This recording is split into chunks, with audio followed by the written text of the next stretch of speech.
Just a few days back, I caught up with our political analyst, Democrat Walt Maddox, and Republican Scott Beeson. We talked about where things stand in the final days of this campaign. I think this election boils down to voters who are emotional, and those voters will definitely gravitate towards Donald Trump. And I think voters that are logical will gravitate towards Jeff Sessions, because I remember when I was earning my master's that my professor said that emotion and logic are two parallel lines that will never meet. And so I just think right now there's going to be this emotional response, and I think those who tend to go that way will be with Coach Tuberville, and those that think logically about it more likely will gravitate towards Senator Sessions. Which one of those voting bases come out, I don't think anyone knows with this odd year and certainly the circumstances surrounding the July 14th vote. Scott, what do you think?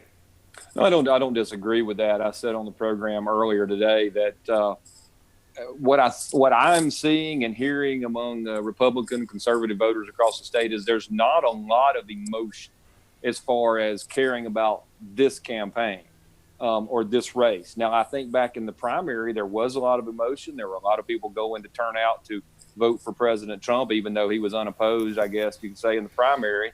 And Tommy Tuberville benefited from that. I think a lot of that has waned, ending up with the Mueller investigation amounting to nothing.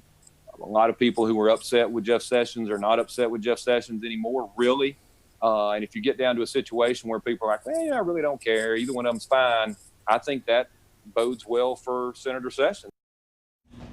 Scott Beeson and Walt Maddox will be joining us live tomorrow night talking about the race, giving us their insight.